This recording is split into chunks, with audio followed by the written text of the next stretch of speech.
Welcome back to another episode of Made in Asia, a podcast series by Lifestyle Asia that aims to connect the cultural dots and communities in Southeast Asia through storytelling. This episode is in collaboration with JisuLife, where we spotlight strong women who are redefining what it means to show up, push forward, and carve out their own space. And with us today is one of Singapore's female race car drivers. With over 30 races across the region under her belt, Gladys Lam. Hi. Hello, Gladys. Thank you so much for having me. Welcome on the show. Thank you. We're very excited to actually have you here. For those who don't know, what is it like to be one of the very few female race car drivers in the region?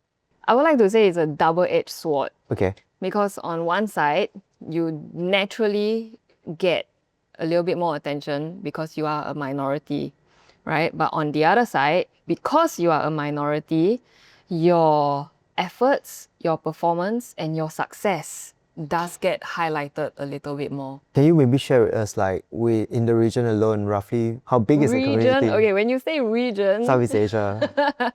Southeast Asia, I mean in Singapore alone, there's only maybe a small handful out of so many. In Malaysia also, maybe two hands can count that are active, really, really committed to racing. Being a female race car driver, you are naturally a minority. Let's say on the grid of maybe 30 guys, it's very, very normal to see three women on the grid. In that case, you guys are just racing among each other all No. the time? When you are racing, you are competing. That no such thing as gender. We are not segregated by gender. Okay. Yes, when in racing, the moment your helmet is on, it doesn't matter whether you are a male or female. Wow, okay. You battle against each other. How did all of this started for you? A lot of people think that racing is something that I figured out very young, right? Yeah. But actually, no, it didn't. Growing up, my life was, I would say, pretty normal. In Singapore, school, your friends, and stuff like that. My love for cars actually happened maybe only when I was 17. And it was because of the people that I was hanging out with. My group of friends, they were obsessed with cars. That was the only thing that we were talking about. Probably because 17, 18, some of us have our driving license. And then it was something that was new, right? Eventually, my friends, their interests kind of rubbed off on me, It was fun. It was fun talking about it. Yeah. I'm always very curious about how things worked. I really wanted to dive in deeper to understand how to improve things, so on and so forth. So when it came to cars, when it came to driving, I really was interested in what's under the bonnet, how cars worked, and how I could drive or how I could do things better. After I got my driver's license, I was driving every single car that I could have. My mom's, her company van, the lorries, everything that I could get my hands on. Yep. Yeah. Eventually, the love for cars evolved into the love for driving. Is there anybody that you look up to also when it comes to racing? I believe as you fell in love with cars, you also will start watching races and be more curious about how it works and how you want to accelerate that journey, There wasn't really that one person that I idolized. It was actually because of my circle, car lovers. I started off from grassroots. Yeah, the simulator, even go-karting. I didn't start from race carts. I started from fun carts. It became very addictive. You fall in love with being in control with something that is constantly moving. Yeah. And then it's also a process because you kind of realize that everything needs to be refined. There is always something that needs to be improved. Yep. And I guess I just fell in love with the process of learning and getting better and constantly adapting. Yeah. And to me, that's driving. And also when it comes to driving motorsports, it's not something that is easy to break into, especially for women. It's usually very predominantly male dominated. When you first entered the industry, were there any challenges that you encountered? At the beginning, of course, it was intimidating for sure, coming into a space that is so unfamiliar.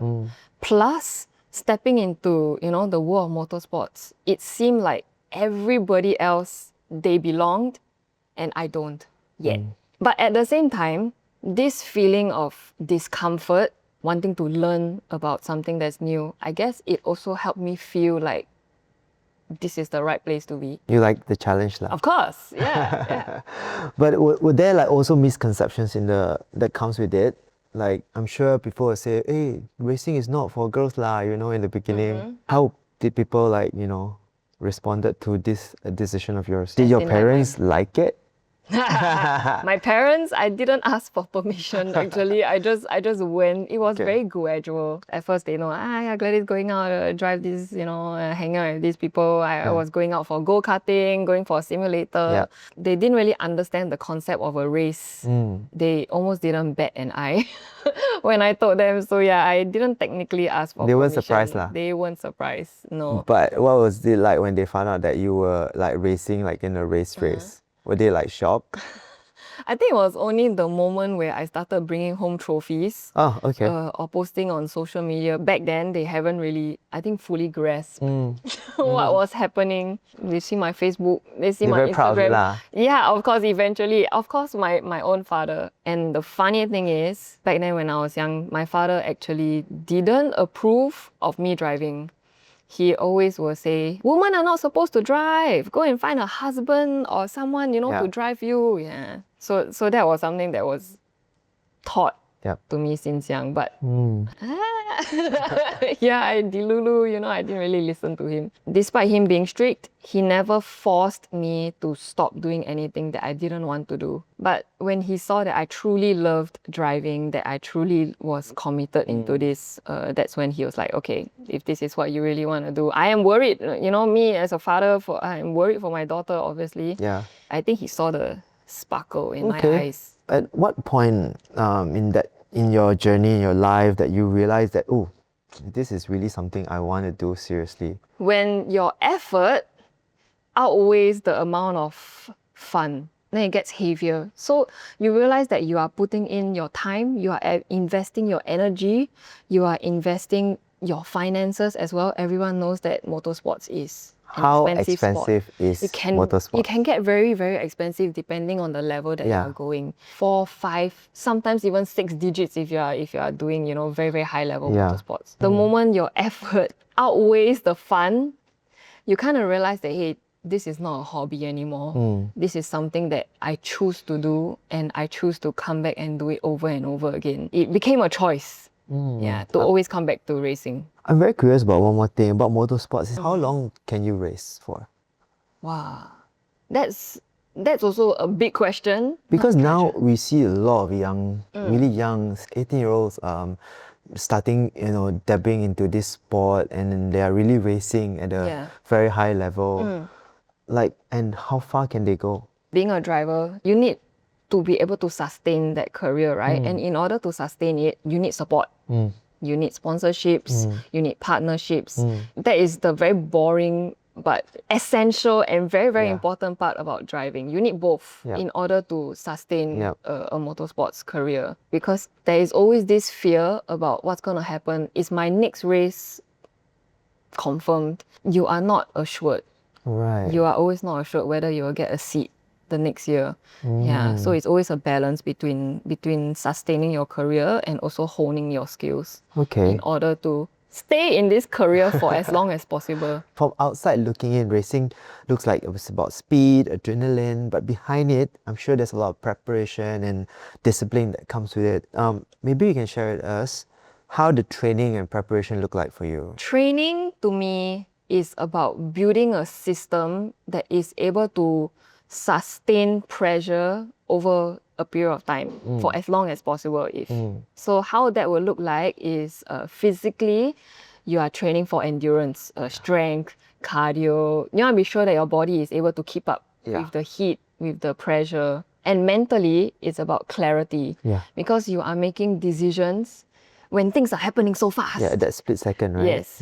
Even beyond that, preparation is also understanding about your race car.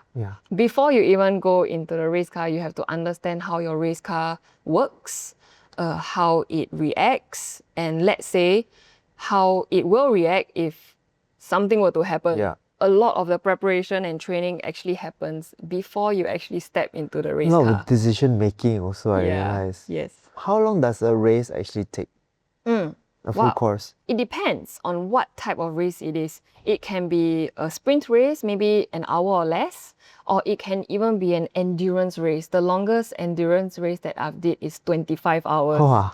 in Thailand. Yes, that was crazy. They Okay. took six of us, six whole Singaporean race team to finish that 25-hour race. Wow. Yeah, that was the longest that I've done. Like, how was that? 25 hours. Yeah, like, Yeah. so you all just kept racing, or it was a relay, or how was it like? Relay, same race car, six of us pass on, yeah. Wow. That's insane. How do you feel after that? The thing is, endurance racing, it stretches you in every way possible, right? Number one, physically, you are managing your fatigue. Obviously, you are tired, right? Mentally as well, you know, you are trying to manage your consistency. Correct. Yeah, so endurance racing is a whole different level of racing, yeah. When I talk about physical, I'm sure like, yeah, you go to the gym, you work out, you run. But mentally, how do you prepare yourself to stay focused and also like to perform under such pressure all the time, especially if your body is exhausted? Do you have like a Gladys secret to racing? I mean, well, there isn't any secret. It's is I think the same as everyone else. Yeah, when you're training for a very, very big race, let's say the 25-hour race, right? The challenges is when for such a big, long race, you know, your body clock is messed up because it's a relay, right? And you are racing through the night. Your rest is fragmented.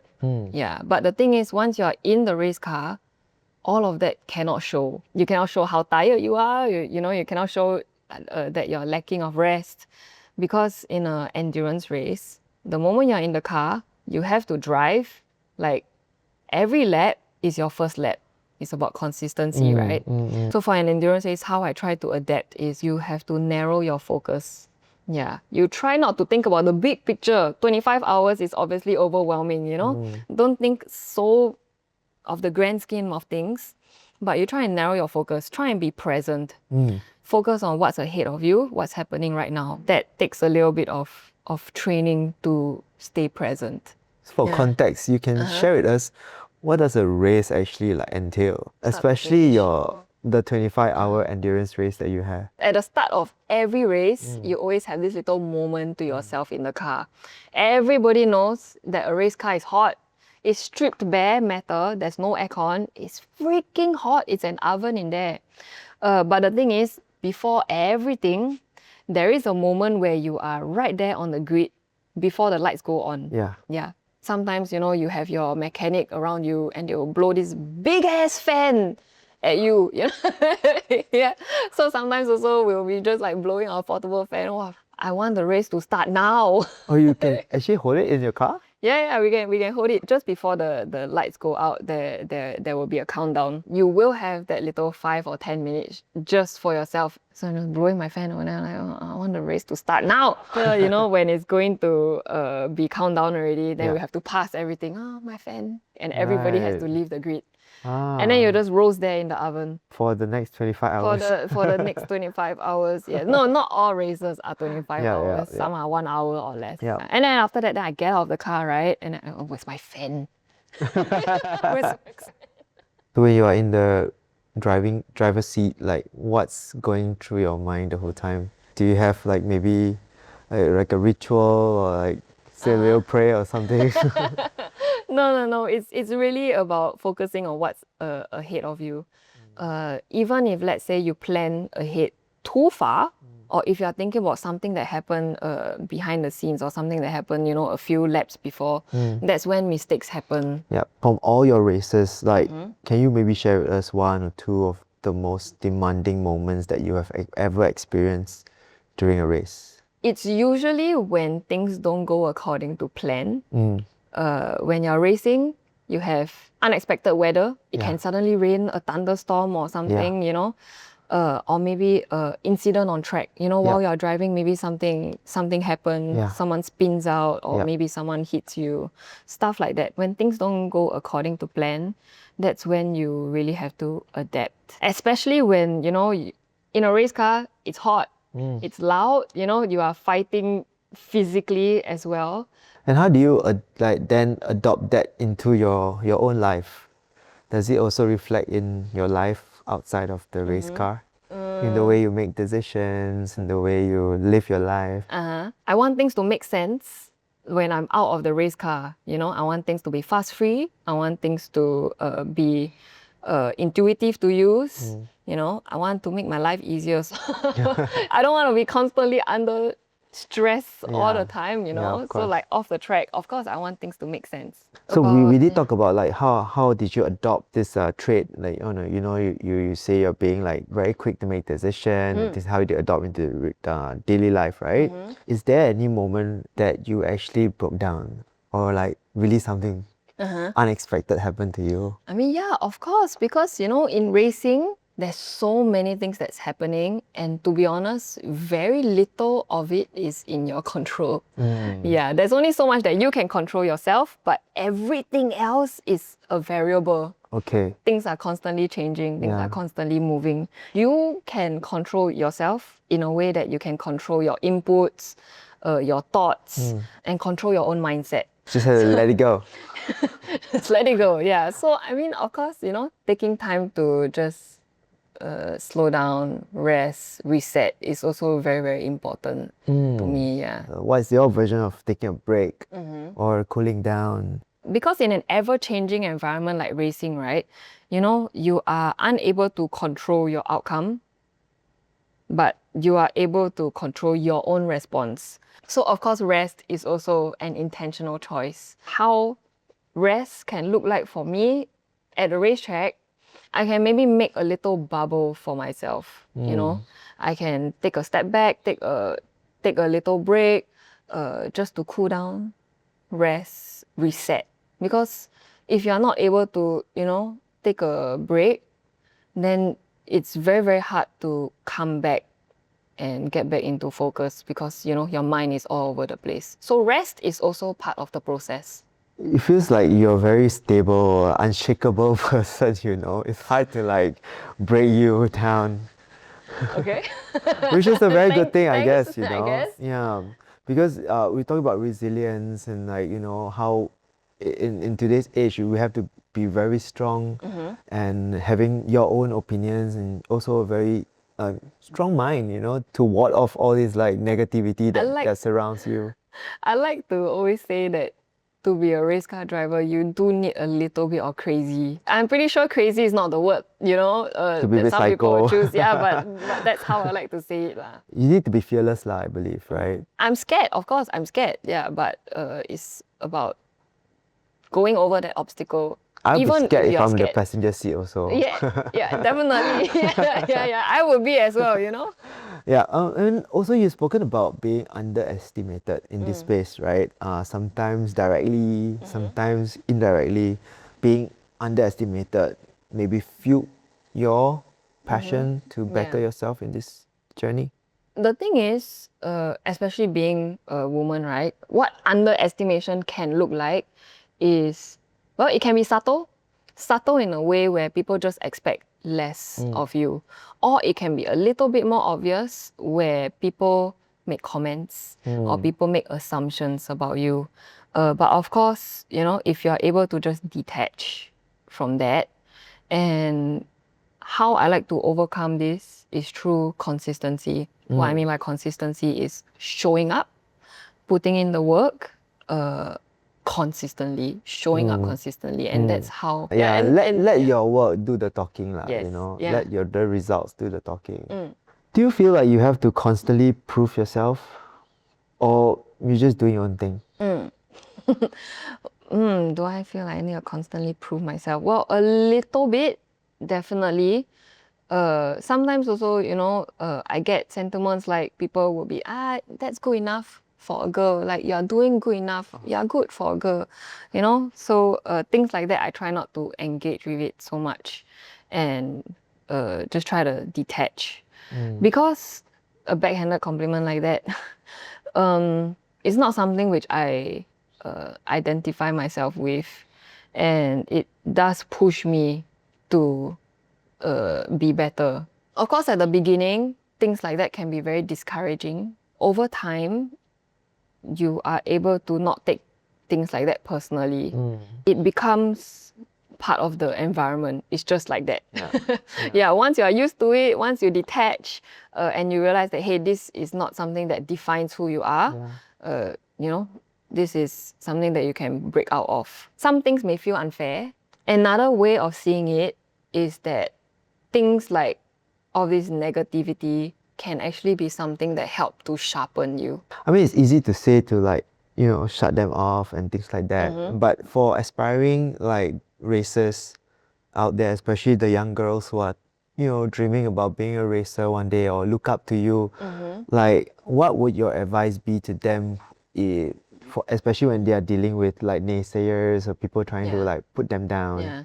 Everyone's path may not be immediately clear. You may not know exactly what you want to do from the get-go, right? But as long as, you know, with alignment, you are committed on this path, somehow you will find what you are meant to do. So it's just about sticking to the route. Just Just going, do it. Yes. just do it. Yeah. When it comes to the reality of this industry, what is the least glamorous part of being a race car driver? The uncertainty, because you are not guaranteed your next race. You know, worst things, bad things can happen. You are not guaranteed your next season. And there's a lot of fear and anxiety that happens behind the scenes. Yeah, so obviously that's not very glamorous because you are scared. Yeah, you are scared. Like, is this really, you know, gonna be my last race or my last year or That stuff like that? constant worry. Yeah. The thing is, having a motorsports career is not very linear. You know, like let's say a corporate job, there is a linear ranking or something that you can go. But when it comes to motorsports, it's not really that linear. So that's why there's always that anxiety, It's by right? season, is it? And then the category that you are in, the race that you are in, which country you are going to, etc. It's not linear. It's like everywhere. But at the same time, it's not guaranteed. For you, do you also have like a team that works with you, or you're mostly on your own? Yes. I'm very lucky to be part of a Singaporean race team. Yeah. So my team leader, Shane Ang, thankfully he saw the potential in me and he took me under his wing. With races, it's not about wins, but what does a good race mean to you, even if you don't win? A good race to me would be a race that I know I have pushed everything that I could have, and that I'm not under the limit, I'm not over the limit, I was at the limit consistently. A good race to me is one that is clean, that is consistent, and I know that I put everything that I have. Yeah, it's not always about winning. It's knowing that you have really give everything that you have got and used out the maximum. Yeah, sometimes it's very satisfying, you know, to see improvement. Gladys, I want to ask you, what does feeling good look like for you in a very simple or everyday way? I guess for me, it's about taking moments, just holding space for yourself. You know, despite everything that is happening, I like to always just create my little bubble and be my own world. You know, sometimes maybe your favorite scent, you know, can help calm you down. I like peppermint, I like lavender, something to help you reset, calm down, stay grounded. You are able to come back to yourself. Yeah. And speaking about Q, we have not talked about your hamster society. Outside of racing. And I was going through your Instagram one day and I realized, she is very much involved in this hamster society of Singapore. Can you maybe run us through how did that all started? I've been a volunteer, a full-time volunteer with Hamster Society Singapore for what feels like, maybe 6 years or more. I'm on the board. It started because I just wanted to help in small ways. But of course, I realized that it was actually a much bigger problem because people were abandoning their hamsters. Hamsters are so easy to buy. Kind of just evolved into something that I realized that, hey, this is an issue and I really want to be a part of helping hamsters. Even before that also, I was volunteering for like dog shelters and stuff like that. But I realized that hamsters really needed a lot more attention. Yeah, it's not that I'm like hamster obsessed, or something. I mean, yeah, I love all animals. cute. I love all animals, but it Yeah. was just that I saw a problem that needed to have a little bit more spotlight on it. Would you consider this your outlet when you are not racing? I mean, of course, it's two completely separate parts Yeah, of my life, yeah. and that's the fun thing because you kind of just realize that your whole identity can not only be defined by one part of your life. You can have multiple different parts. They may not be the same. They may be a little bit separate, but I feel it's also very holistic. It's kind of what keeps you grounded, I guess. Do you think you're a different person on track versus off the track? Well, okay, on the track, of Are you course. competitive? Oh yeah, I am. Yes, yes. Maybe that's why you're on the board. Okay. Well, I mean, I was just thrown on the board for Hamster Society, but I mean, racing, Hamster Society, and everything else that I do, right? I mean, on the track, yes, I have to be very precise. I have to stay very focused. Off the track, I'm a little bit more chill, a bit more relaxed, But I would like to think that the core, like the core Gladys is still the same. How would you define yourself in 3 words? Especially for our listeners who may not have known you, how would you describe yourself in 3 words? 3 words, I don't know. I guess, adaptable, ever changing, and I always have to just adapt to things happening around me. I would like to think that I'm kind with like animals and stuff like that. I don't know, I was expecting like bubbly, competitive and I mean, yeah, sure, I'm competitive, but I don't want that word to define me, because later people think, wow, hey, you competitive. Yeah. And a more like serious note, I would like to maybe find out a little bit more also, like has your profession as a race car driver all these years affected or influenced certain aspects of your personal life, such as making decisions, choosing different paths in life, or choosing what to do next? When I'm at a racetrack, things are so hectic, right? So when I'm off the racetrack, in my daily life, I want things to just be reliable. I want things to be effortless. I don't want them to add friction to my life. The lifestyle that I want is something that is effortless, efficient. I need things to be efficient. And obviously they have to make sense in my life. Because sometimes I feel like when you are so serious, like in your sport, right? You need to focus and all that. So maybe in life, you try not to sweat the small stuff. Yeah. Yeah, you try to take a back seat and evaluate, or you become more of an observer. Like for me, when I'm so focused at work, I know that I'm giving up certain parts of my life. But when I'm able to take a break, I have to give up certain parts of work. Yeah. So that's where I'm maybe a bit crazy, like do a bit things that are a bit off the norm. Yeah. Things like that. Yeah. I mean, yeah, I completely agree. You want life to just be happy and simple, But it's not. That's why breaks are important. Yeah, Yeah. you always have to take time to yourself to sit down, reset, and find clarity. Yeah. Gladys, how do you personally define success at this stage of your life? I'm 31 this year. Still young. Hey, so how do I define success? The thing is, as long as I am able to keep doing what I enjoy, that's how I define success. And that to me is just the whole process itself. If I'm able to just keep moving, if I'm able to keep evolving, and all of this while doing the things that I enjoy, that's success to me. And we spoke about earlier about being in control and also letting go.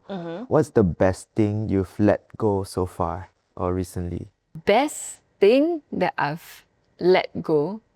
Wow. Okay, let's just say at a racetrack, right? Sometimes you just kind of have to let go of trying to be in control all the time.